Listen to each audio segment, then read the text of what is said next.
Welcome to SolderSmoke, a podcast by radio amateurs with a focus on homebrew electronics.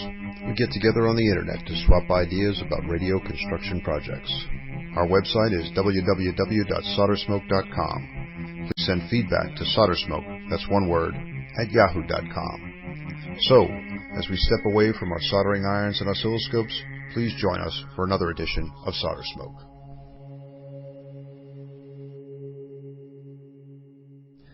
In vain he prayed for percolation. For weeks he tried to get his transmitter on the air. Days on end he'd hoped to curb refractious volts, amperes and watts. Begged them to listen to reason, implored his oscillator to os, his amplifiers to amp. Would they do it? Not on your grid bias they wouldn't. Daily he became more deeply mired in the slows of frustration and uncertainty. Nightly his eyes became more glassy. His frayed nerves jangled with the jitters, and then it came. He'd almost forgotten he'd ordered it. But one morning it came, a copy of the Radio Amateur's Handbook by the headquarters staff of the ARRL. And exactly 17.5 minutes later, his troubles were solved. Oscillator perking contentedly, push-pull amplifier pushing and pulling as never before, dozens of strong, healthy watts surging up the antenna and out to the waiting world. Other amateurs who heard his signals marveled at their strength, their steadiness, and their excellent quality. The handbook is the biggest dollar's worth in radio.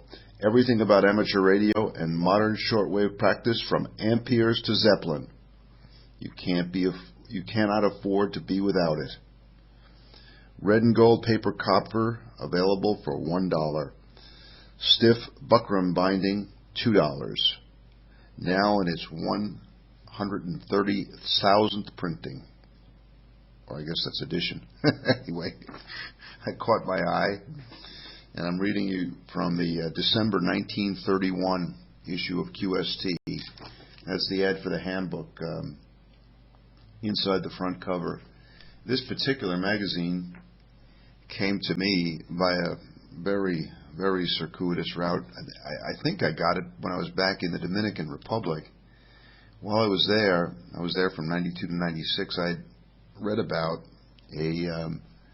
another radio amateur in the same job that I'm in, and he was at the time stationed, I think, in Okinawa. And you know, I don't have his name. I apologize. I'll get it eventually here. I'll try to find it when I get to work today. But we both at the time were writing a little column for 73 magazine called Ham Ambassadors or Hambassadors or something like that. This was a Wayne Green idea, and Wayne had this column in the magazine where he asked hams, I think mostly Americans who are living abroad, to write in every month and describe what it's like to be a radio amateur in your particular exotic part of the world. So I was the Hambassador from the Dominican Republic, and I wrote a series of articles about what it was like to be a ham there. And I noticed that there was somebody else writing from, I think he was writing from either Tokyo or from Okinawa. And it was obvious that he and I both worked for the State Department. And so I dropped him a line and told him that we were fellow ambassadors, and he very kindly sent back an envelope with a couple of old QSTs, including the December 1931 edition that I've just read from. So thanks again for that, old man, and sorry I don't have your name here. It's just you know how it is when you're moving around. Anyway, that brings us to the theme for today, and today is, let's see, February 22nd, 2008. This is SolderSmoke 78, and that quote from QST, it's about fixing stuff. And I've been in the fixing stuff kind of mode here at Italy 0 / November 2 Charlie Quebec Radio. I told you last week about my great joy in putting my old Heathkit HW-8 back on the air, and how much fun it was to fix problem with Q11, the PNP keying transistor that not suddenly but gradually went bad on me. I'm still not quite sure how that works. How does a transistor, a PNP switching keying transistor, go bad? I had the opportunity to kind of watch this one progressively go bad because it started out as an intermittent problem. It became less and less intermittent, and then it was just dead. And so I'm wondering I'm still wondering what the failure mode is on something like that. And I'm kind of disappointed that the worldwide SolderSmoke community has not chimed in with email messages on how it is that Q11 wet toes up. So if anybody out there has any ideas on this, fame, fortune, and no sizable prize awaits. But if you can send me an email on what happened to Q11, I'm interested.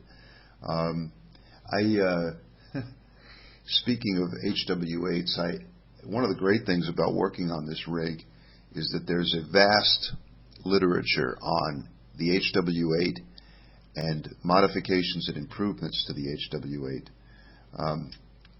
Michael Bryce put together a while back a wonderful book, and I'm reaching for it right now, called the Hot Water Handbook, being a collection of articles on the modification of the Heath HW-8 QRP transceiver, compiled and edited by Michael Bryce, W7ZOI.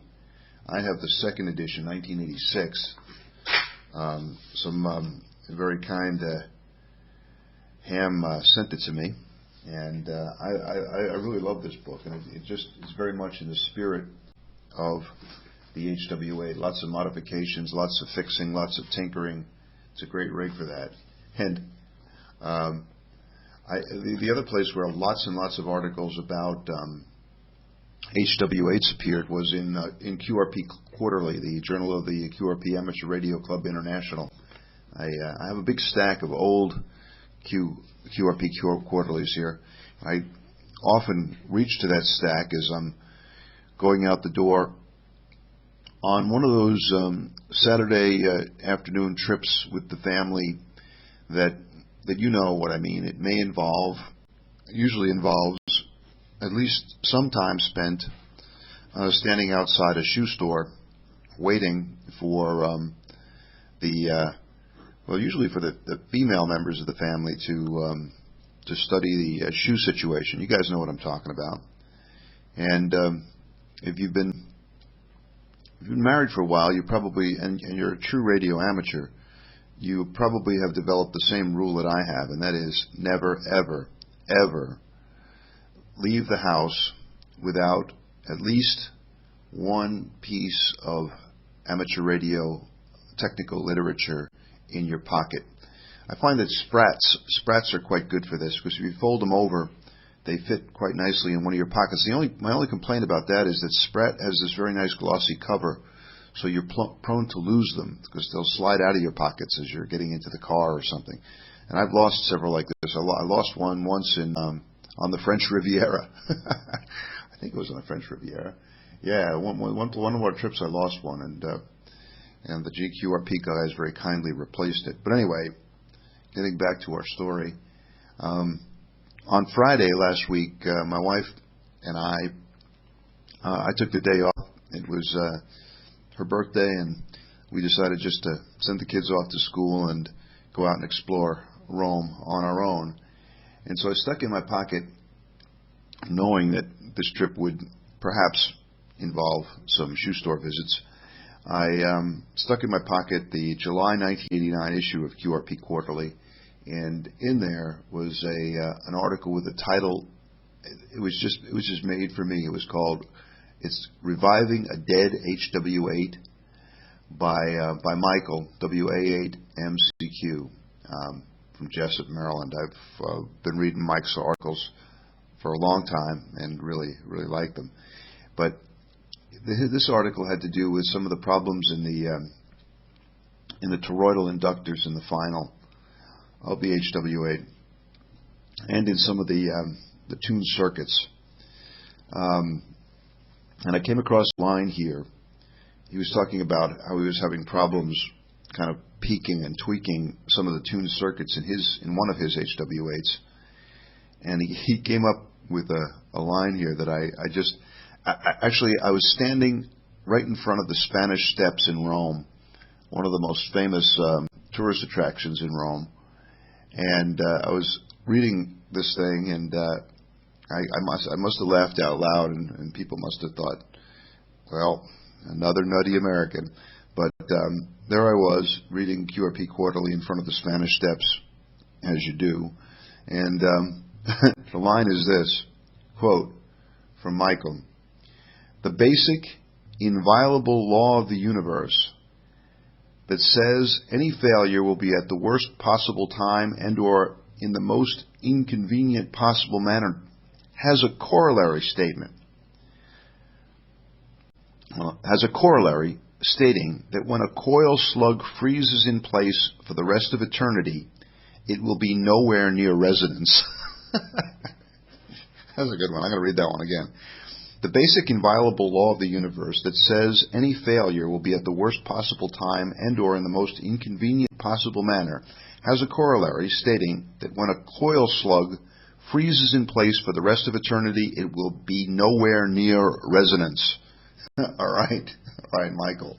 Yeah, I think that's an important corollary, an important corollary of Murphy's Law, and certainly important to all of us in the homebrew QRP game. So I wanted to share that with you. Hey, I forgot to mention that another fun part of my adventure in fixing the HW-8 was that the project gave me the opportunity to use that power supply that I built shortly before leaving London. You guys might remember this story. This is a beautiful old homebrew power supply that I picked up at the Kempton Park, I think it was my last Kempton Park rally in London, or rally as a Hamfest. And I brought it home and it wasn't working, but at the same rally, Billy and I had met up with Tony Fishpool, G4WIF, and Tony had given me a book that he wrote with Graham Firth, a G3MFJ, called Simple Test Equipment for the QRPer. It's a wonderful book. I've mentioned it many times. I think you should get in touch with Tony to get yourself a copy. It's really quite something. I think I have a link for it on the web page, on the Gadgeteer News web page. But if anybody needs to know how to get in touch with Tony, he's I think it's G4WIF at GQRP.com. I'll check that out. I'll make sure. But anyway, if you need more information on it, you could certainly get in touch with me, and I'll put you in touch with Tony. But a wonderful book, and in it he's got a great circuit for a variable current controlled power supply, and it was just the thing I needed. And off I went, and I pretty much gutted this rig and built the power supply, and it was great fun. I think well, it's just fantastic. It's and it was great to use it. So thanks to Tony for the help in that. And it's always great when you get to use a piece of test equipment that you built yourself. And I guess that's one of the other reasons why it was so much fun to put the HW-8 back on the air. Also, getting the HW-8 back on the air has put me back on CW. So it's just been a really great time here. As soon as that license came through from the Italian authorities, everything started coming together. So I'm back on the air, back on CW, back on QRP, making antennas, melting solder. It's just great. So terrific. Oh, another repair project. Hey, listen to this. Hold on.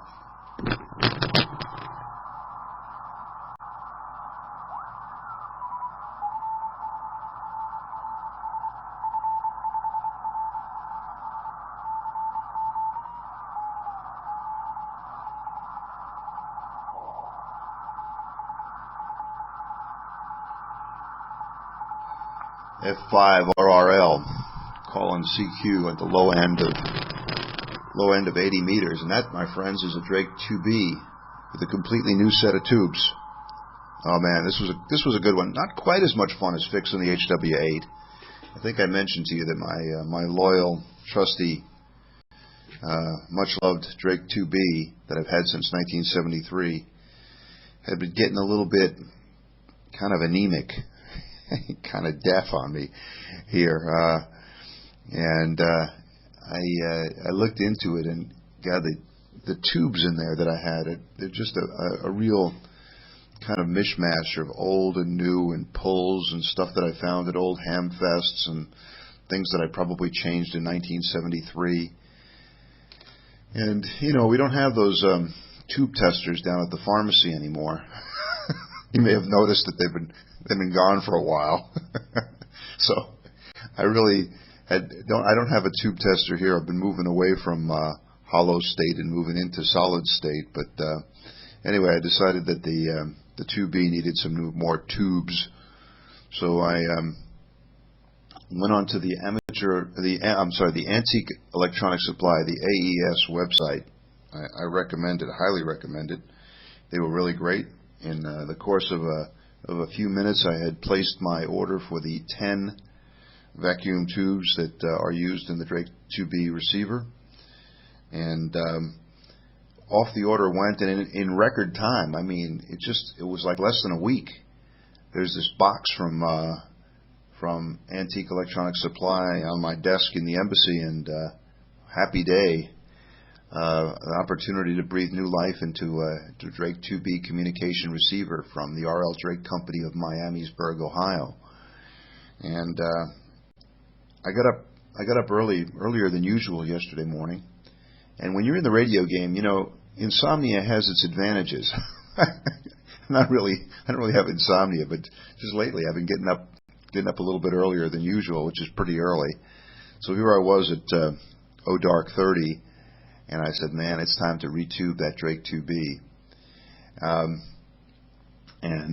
So I did the tubes one at a time, of course, because you want to find out which one was causing the deafness, you know?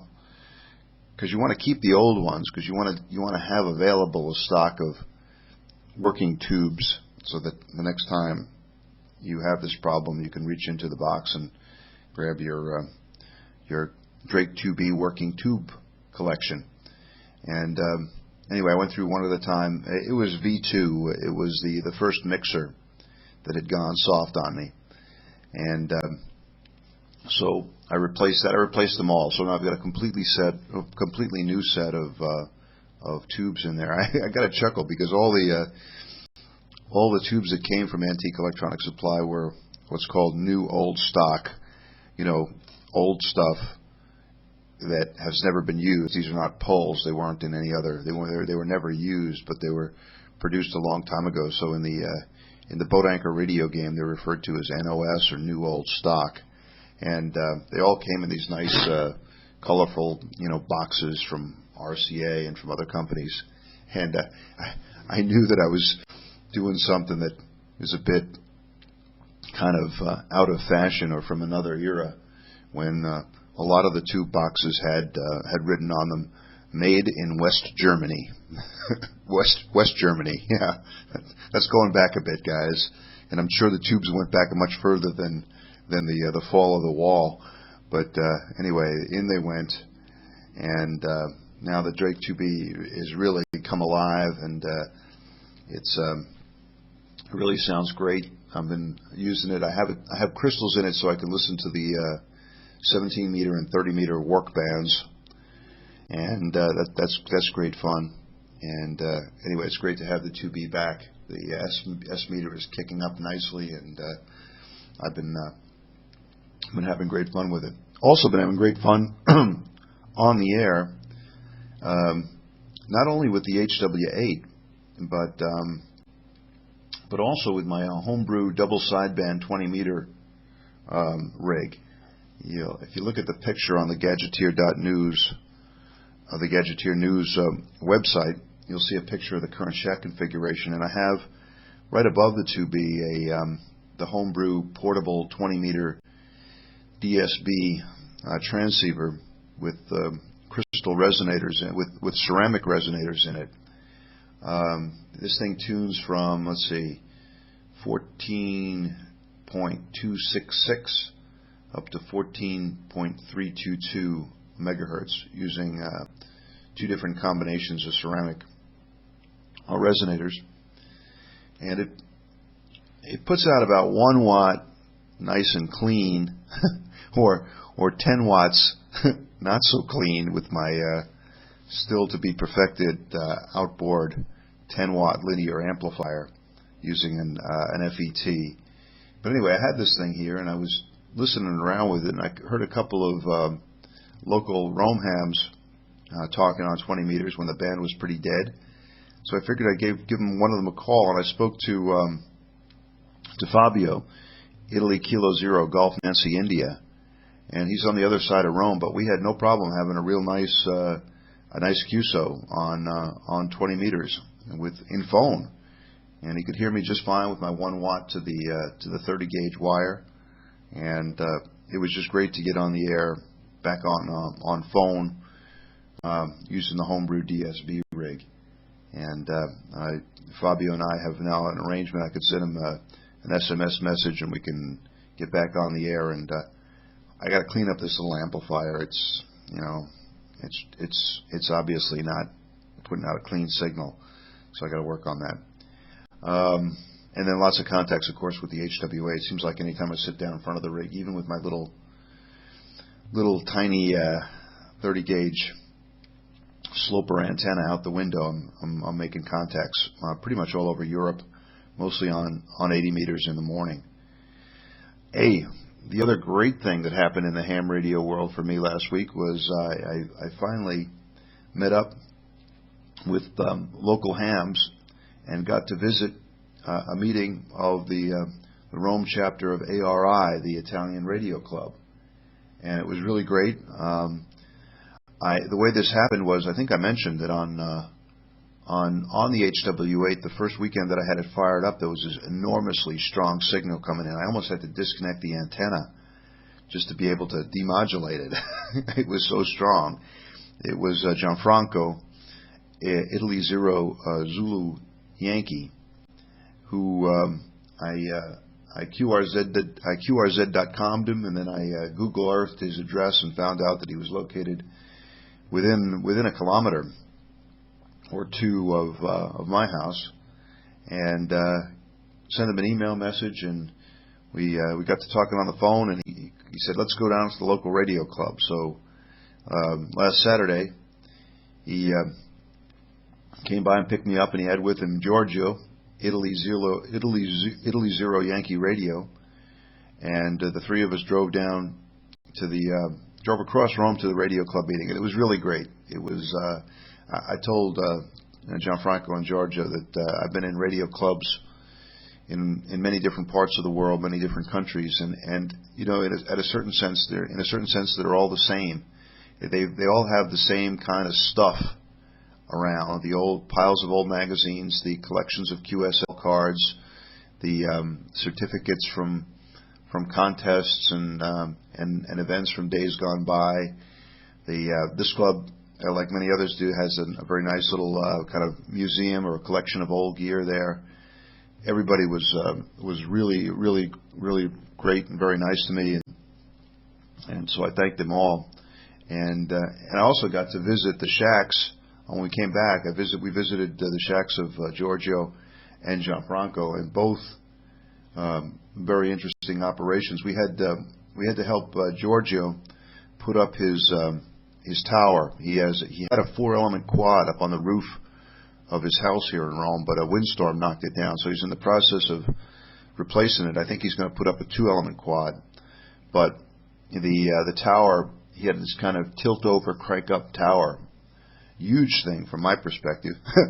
Of course, I mean, I'm using 30 gauge, one little piece of 30 gauge wire, so this kind of huge, heavy tilt-over crank-up tower is kind of completely at the opposite end of the antenna spectrum for me. But anyway, the three of us climbed up to onto Giorgio's roof, and managed to get the tower in the vertical position, and hopefully it'll soon be sporting a 2-element quad. These guys are serious DXers, and Gianfranco has a beautiful station. He took me up to see it and see his antenna. He's got a great location on the top of one of Rome's hills, and I mean at the top, guys. This is really fantastic. And we went out onto the roof, and you can see the horizon in all directions, and shooting out over Rome. He's got a great 2-element quad up there. He's got a multi-band dipole for the lower bands. And one of the really interesting things about Gianfranco's shack is that he has in it a fully automatic linear amplifier called the Expert 1K FA, and it's his own design, and he is now manufacturing these things and selling them all over the world. It's completely automatic. It's the smallest in the world. It's got a built-in power supply and automatic antenna tutor. It's one of the most technologically advanced in the world. It's got 2 CPUs in it, a Pi-L output circuit, fully automatic, allows easy connection to all models of ICOM, Yaesu, and Kenwood for immediate management of the bands, the tuner, and the antennas. And he's got advertisements for it on the air. I think you guys would be interested in it for many different reasons. The technology itself is very interesting, and the website. I'll try to put this up on the Gadgeteer News site. But it was really neat to see somebody who's taken his idea and his design and turned it into a nice commercial product.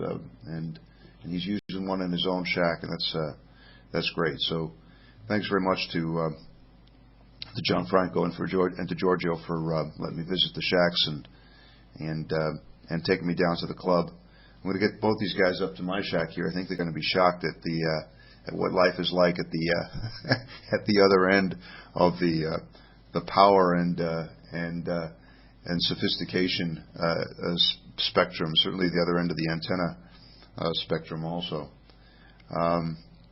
Let's see. Hey, I wanted to mention we've been doing a little traveling around Italy. We were up in Firenze, known to most of you as Florence, and we went up there Monday and Tuesday. Had a great visit. Did the museums and all the great sites of some of the great sites of Florence. Billy and I went to the Science Museum up there, which is really fantastic. It's all the Renaissance science and all that, and there was a great section in there on electrostatic machines, the electrostatic generators. These big things where they had cranks that you'd crank it around, and this big glass or porcelain cylinder would rub, and they would rub against something that would produce big static electricity, these enormous Leyden jars and all that kind of stuff. So we were inspired, and when I got home, I pulled out my copy of the book Homemade Lightning, which details how to build these kind of things. And so Billy and I may be soon building more Van de Graaff generators and Tesla coils and things like that to make some really big sparks here, because, well, it's fun. All right. Now it's time for SolderSmoke Mailbag. I love them. Indeed. Awesome it is. Lots of really good mail and messages coming in this week. Let's see.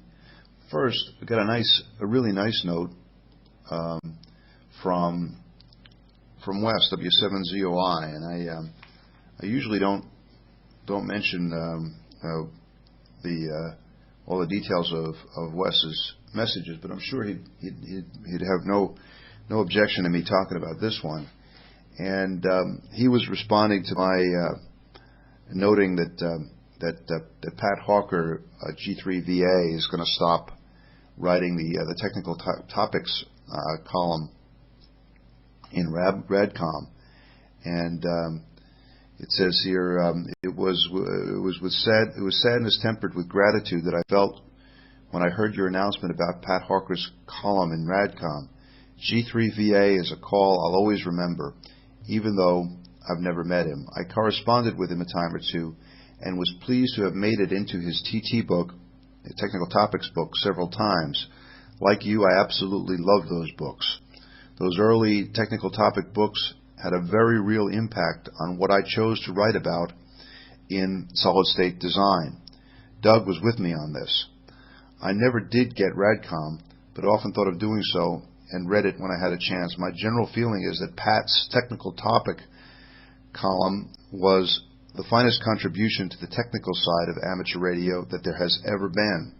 It just does not get any better. We all owe Pat a great thanks for a job wonderfully done. That's from Wes Hayward, W7ZOI. High praise indeed, and well deserved. So, if anybody in the UK is in contact with Pat and could share those kind remarks from Wes, please do. And if you want to, let me know, and I'll forward you the email. I think Pat would really like hearing that. I know he put a lot of work into that column over the years, and I'm sure he'd know that it was held in such high regard by Wes and by Doug DeMoore.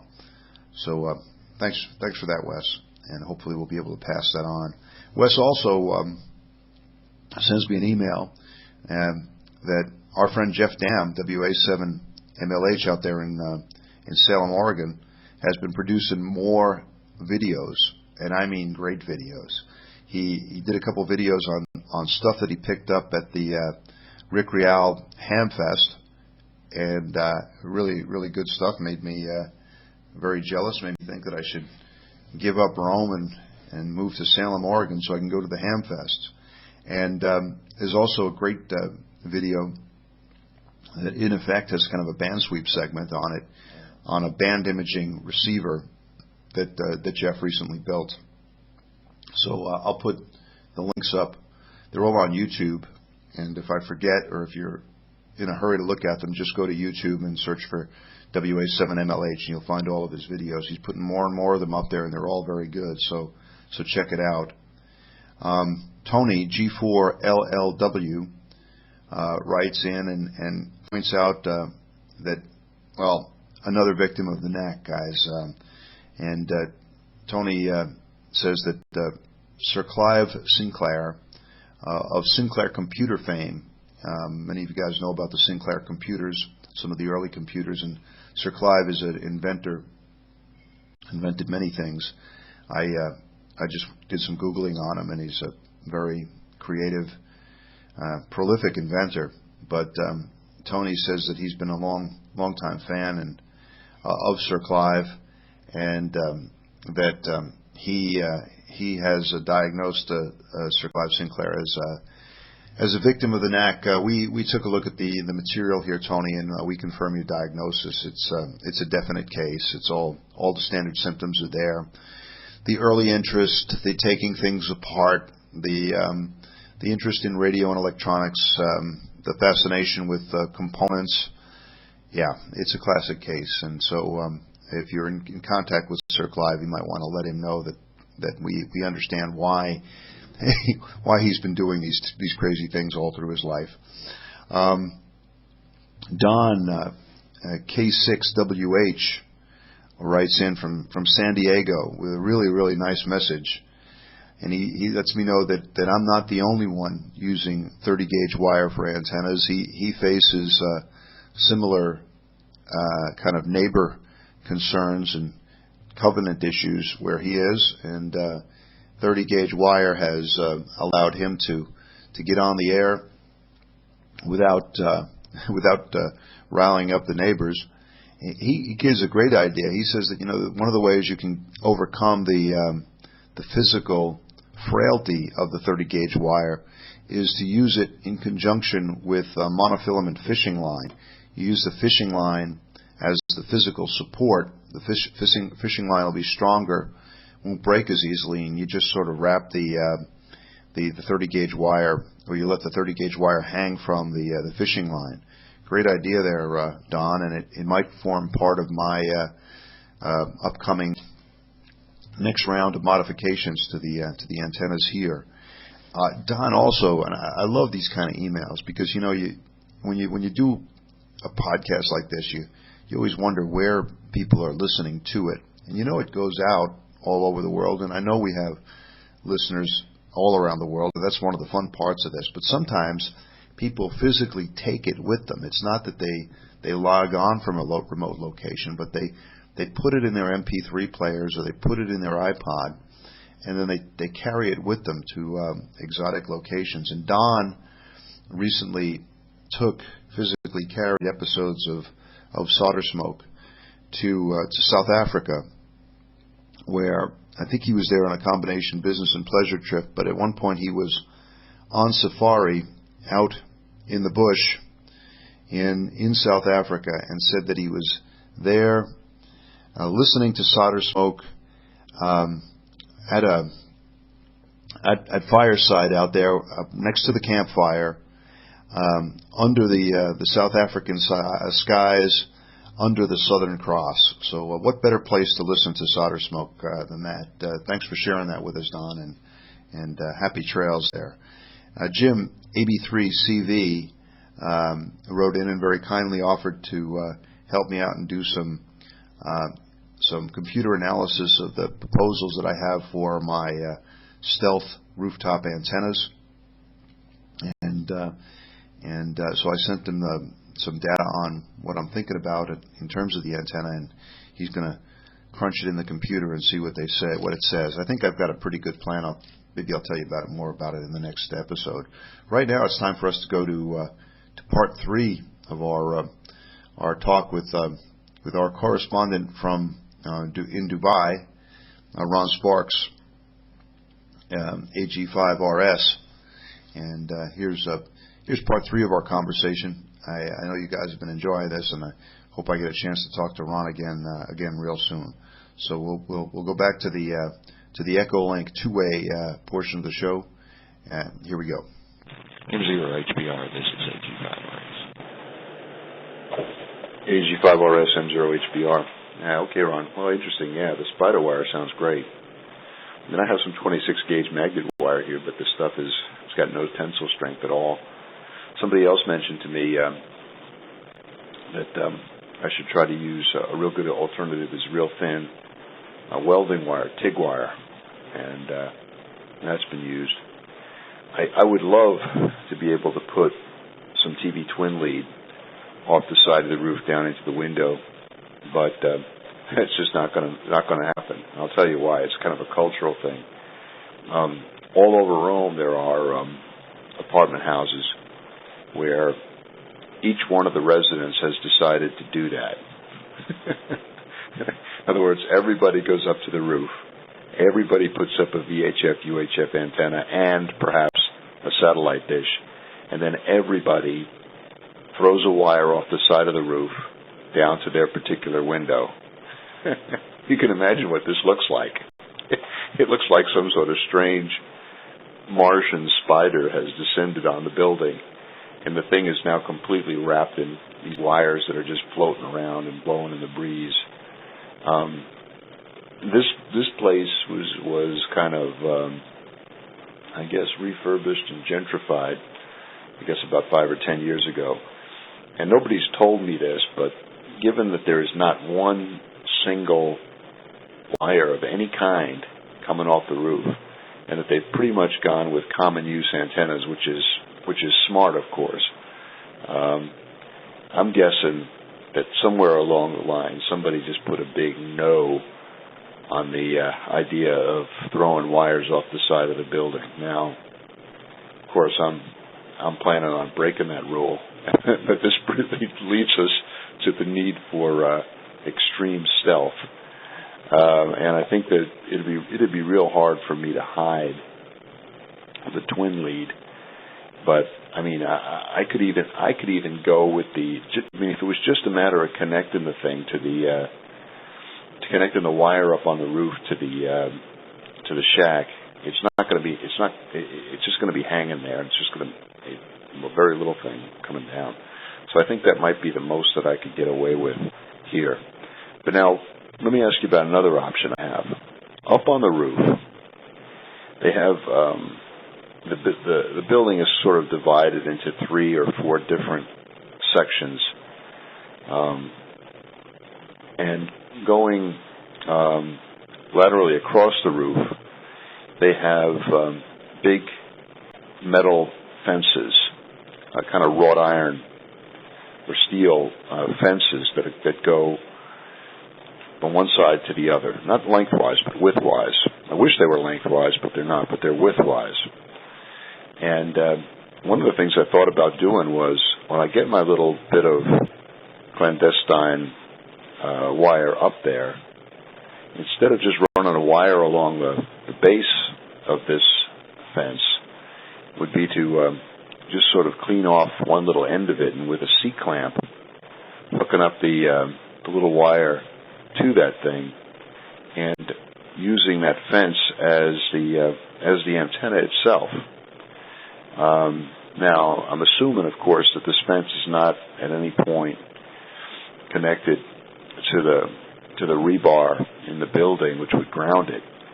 Assuming that it's just floating up there electrically. That might be an antenna, Ron. What do you think? AG5RS M0HBR.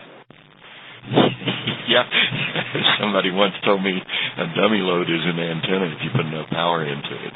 I actually made a nice QSO one time from Houston to West New Mexico, which is, 1,500 kilometers or 2,000 kilometers. And the guy that I was doing the QSO with said that he had hooked his rig to a barbed wire fence just to see what it would do, and tuned it up, and we had a real nice 10-meter contact. So, try it. Why not?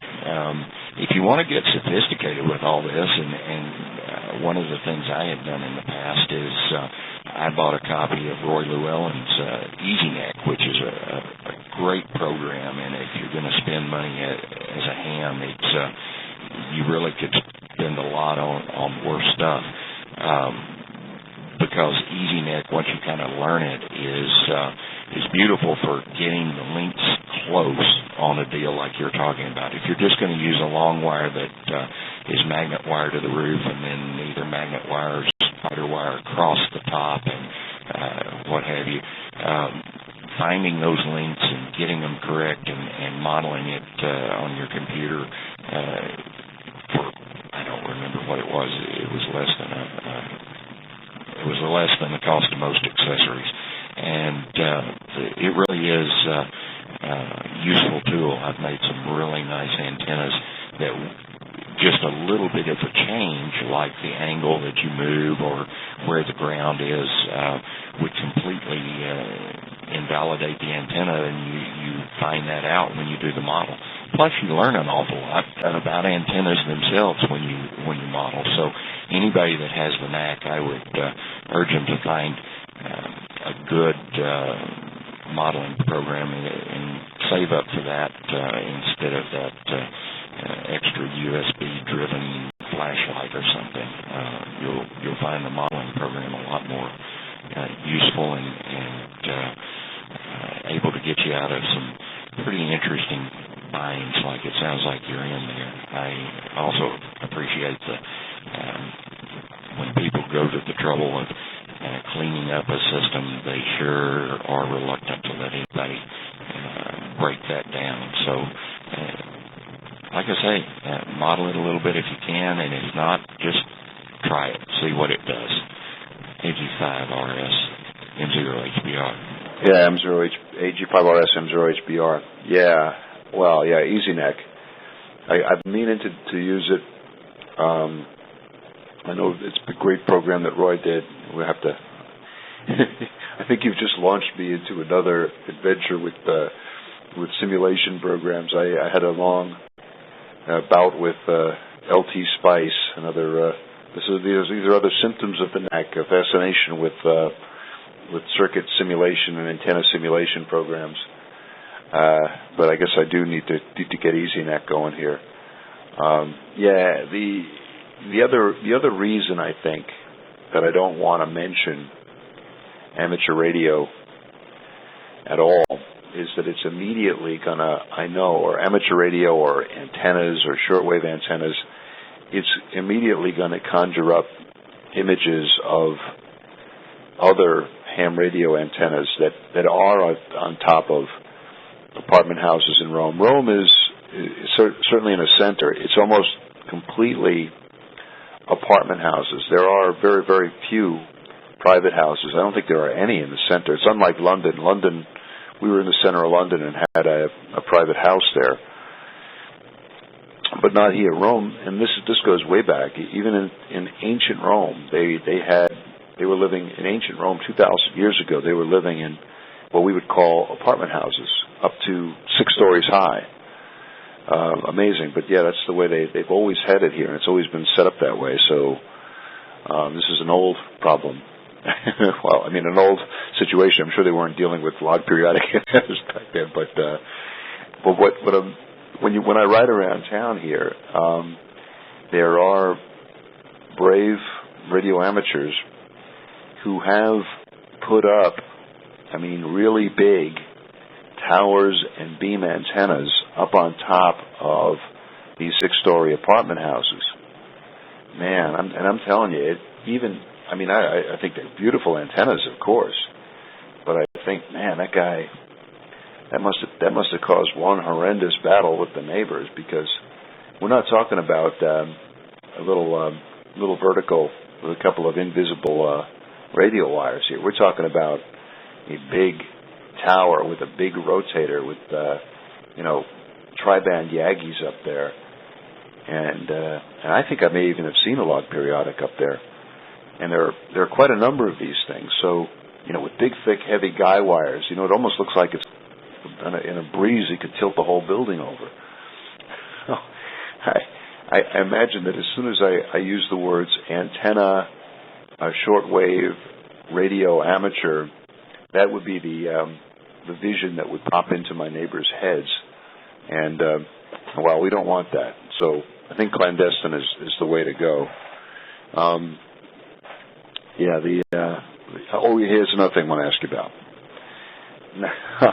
I was telling my wife, I think this is the one. I mean, I love Rome and everything, but I've never felt so constrained about antennas. In all the places that we've lived, this is the toughest one. And even within the house, I mean, for me to get from the shack to the universe out there, I have to go out through the living room. Now, I can't just string the coax through the living room. The family would object.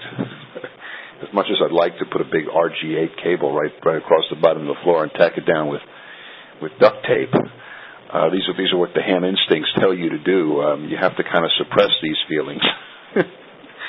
And so I decided I was going to run something around the base of the floor.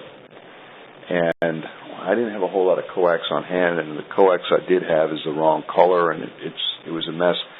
I just went down to a little electrical supply shop, and I asked him what he had in terms of coax for the cable TV systems and for the satellite antennas. And he had some pretty cheap coax, 75 ohm. I asked him to let me look at the box. I looked at the box, and it's this cheap stuff. It's got a white kind of poly covering on it. It's got some sort of vinyl dielectric core there. It's got a copper center conductor, and then for the braid, it's got a combination of wire and foil. I'm sure you know what I'm talking about. And I looked at it, and it said that for 100 meters, the loss was 4.6 dBs at 50 megs. And I only needed about, I guess, maybe 30 meters total to get to the window. And I'm not going to be operating anywhere near 50 megs. I'm looking at something I'm hoping to operate at 3.5 and 7. So what do you think about the use of that coax? Aesthetically, it's good because it doesn't it does blend in with better than the old RG58 59 that I really don't even have on hand anyway. What do you think about that coax, Ron? AG5RS, M0HBR. M0HBR, this is AG5RS. I personally think that if you're talking about a magnet wire to the roof and trying to broadcast with a ungrounded fence, that a couple of dB of mismatch between 50 and 75 ohms is going to be the least of your concerns. So I would jump on it. As a matter of fact, when you first started your discussion, I was thinking, oh yeah, I've seen some of that satellite cable that's white. And if you take that and just a little bit of silicone cement, you can tack it at the top of the baseboard that generally runs around most homes, and it's very unobtrusive that way. I've been running wires around the baseboard for most of my life, and that really works well. So yes, go for it, and then don't worry about it.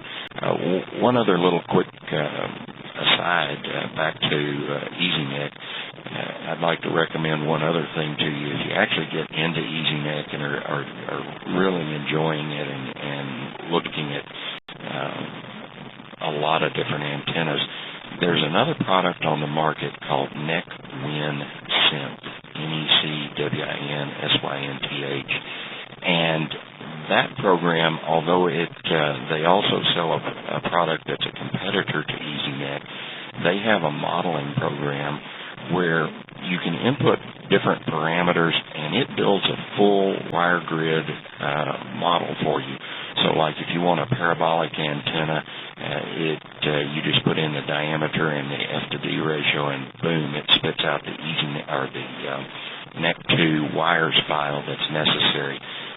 They've even got vehicles. If you have a minivan or a pickup or a car, it'll model that. So if you get into mobile antennas and where's the best place and how to place them, and on my particular vehicle, that's a superb add-on. I find that when I'm doing complicated modeling, I use NECWIN Synth's model builder, and then I feed that back into EasyNet and do my modeling in EasyNet because I'm just comfortable with it. But in any case, it sounds like you've pretty much got things in hand if you can figure out how to get that lead from your window back up to the roof. The other thing that I just discovered here in our first big sandstorm of the year is that there actually are people that make white duct tape. And since our windows here are aluminum frames that are painted white, it was very useful for keeping the sand out. But it also works very well when you're taking and sticking that white coax down. M0HBR, this is AG5RS. AG5RS, M0HBR. All right, Ron. Well, your mention of the sandstorms there reminds me that you are in an exotic location, even more exotic than mine, and I guess that's a theme on SolderSmoke. So far, all of our guests here have been in what would be considered kind of exotic locations. We had Farhan from Hyderabad, and we had Mike was up in Alaska, of course, and I've been London, Rome, and then we had Andy in South Africa. So we're kind of circling the globe here. I hope I haven't left anybody out. But yeah, so maybe on the next go around, tell us a little bit about Dubai and where you are and what's that like. People ask me from time to time. I get emails saying, "Tell us more about Rome." And little by little, I think I've been letting people get a little bit of travelogue here. But the knack, of course, is the important thing to talk about. And yeah, I'm glad you said that about the acceptability of this kind of cable TV coax.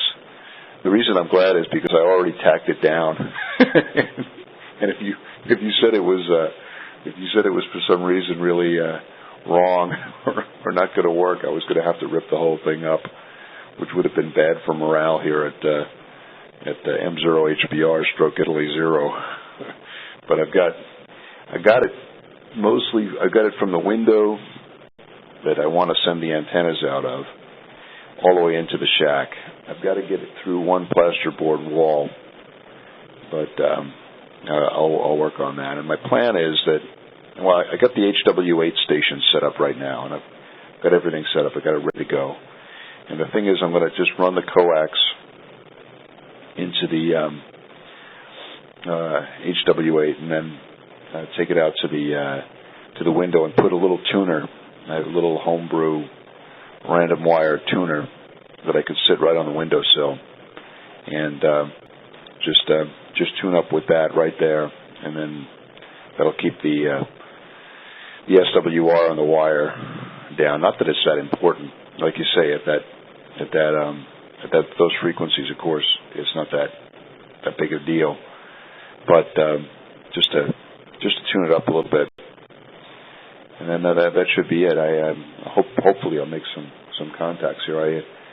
The fiber optic cable is great unless somebody drags an anchor across it, but it's just not the same. And even with little internal antennas here in the shack, I've been able to fire up the HW-8 and hear little bits of CW signals there, and it's made me nostalgic. I need to get on the air. I need to wiggle the ether here from Rome.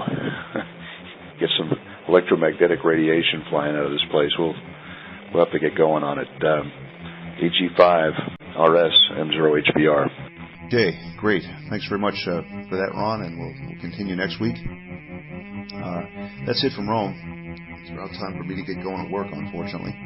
But hope everybody has a good weekend and a good week ahead, and we'll be looking forward to making the next SolderSmoke here from Rome. 7-3 from the Eternal City.